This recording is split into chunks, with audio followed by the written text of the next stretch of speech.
আপনি কি যখন তখন বড় বিপদে পড়েন? ভেবে দেখুন তো আপনার কোনো অভ্যাসই এর নেপথ্যে কিনা। চাণক্যের নীতিশাস্ত্র অনুসারে একজন ব্যক্তির জীবনে বিপদ বা দুর্ভাগ্য ঘনিয়ে আসার প্রধান কারণ হল কিছু খারাপ অভ্যাস বা দুর্বলতা আঁকড়ে থাকা। চাণক্য তার নীতিতে তেমন 4টি অভ্যাস বা দুর্বলতার কথা উল্লেখ করেছেন, যা সকলের ত্যাগ করা অপরিহার্য। আরও ভালো করে বললে বেশ কিছু অভ্যাস ত্যাগ করলে জীবন থেকে বিপদ কমাতে পারবেন। চলুন এবার জেনে নিই কি সেই 4টি অভ্যাস। 1. অতিরিক্ত ক্রোধ। চাণক্যের মতে অতিরিক্ত ক্রোধ হল প্রতিটা ব্যক্তির সবচেয়ে বড় শত্রু। ক্রোধের বশবর্তী হয়ে মানুষ বহু ভুল সিদ্ধান্ত নিয়ে ফেলে এবং এমন কাজ করে যার ফল ভবিষ্যতে তাকে ভুগতে হয়। রেগে যাওয়া ব্যক্তি তার নিজস্ব বিচার ক্ষমতা হারিয়ে ফেলে, ফলে তার সম্মান, সম্পদ এবং সম্পর্ক সবই নষ্ট হতে পারে। 2. মিথ্যা অহংকার বা ঔদ্ধত্য। চাণক্য বলেছেন, মিথ্যা অহংকার মানুষকে তার নিজের উন্নতি দেখতে দেয় না। অহংকারী ব্যক্তি নিজেকে সর্বদা অন্যের চেয়ে শ্রেষ্ঠ মনে করে এবং কারোর কাছ থেকে কিছু শিখতে চায় না।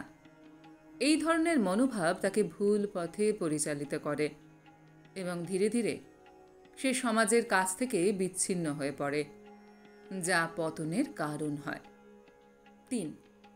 লোভ বা অত্যধিক আকাঙ্ক্ষা। অতিরিক্ত লোভ বা আকাঙ্ক্ষা চাণক্যের চোখে একখানা মারাত্মক দুর্বলতা। লোভী মানুষ সবসময় আরও বেশি কিছু পাওয়ার জন্য অনৈতিক পথ বেছে নিতে দ্বিধা করে না। এই লোভের কারণে মানুষ তার বর্তমান সুখ ভুলে যায়, মানসিক শান্তি হারিয়ে ফেলে এবং অনেক সময় আইন বা নীতি বিরোধী কাজে জড়িয়ে পড়ে, যা জীবনে চরম বিপদ ডেকে আনে। 4. আলস্য বা কাজ ফেলে রাখা। চাণক্য জোর দিয়ে বলেছেন, আলস্য হল মানুষের সাফল্যের পথে সবচেয়ে বড় বাধা। একজন অলস ব্যক্তি কাজ ফেলে রাখে এবং এর ফলে সে সুযোগ হাতছাড়া করে। সময় মতো কাজ শেষ না করার কারণে তার জীবন থেমে যায় এবং সে দারিদ্র দুর্ভাগ্যের শিকার হয়।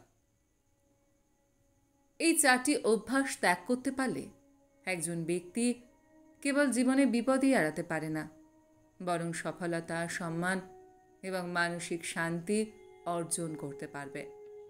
তাই আজ থেকেই এই 4টি অভ্যাস ত্যাগ করে ফেলুন আর নিজেকে সফলতার দিকে এগিয়ে নিয়ে যান। আজকের এই ছোট ভিডিওটা আমি এখানেই শেষ করলাম। আপনাদের কেমন লাগলো কমেন্ট সেকশনে অবশ্যই লিখে জানান। যদি আমার ভিডিওটা আপনাদের ভালো লেগে থাকে তাহলে আশা করি লাইক শেয়ার অবশ্যই করবেন। আর এই ধরনের সুন্দর সুন্দর মোটিভেশনাল ভিডিও আরও দেখবার জন্য আমার চ্যানেলটিকে সাবস্ক্রাইব করতে ভুলবেন না কিন্তু। তবে আজ এই পর্যন্ত। আমি খুব তাড়াতাড়ি আবারও অন্য কোনো মোটিভেশনাল ভিডিও নিয়ে আপনাদের কাছে চলে আসছি। সবাই খুব ভালো থাকবেন, সুস্থ থাকবেন, আনন্দে থাকবেন। নমস্কার।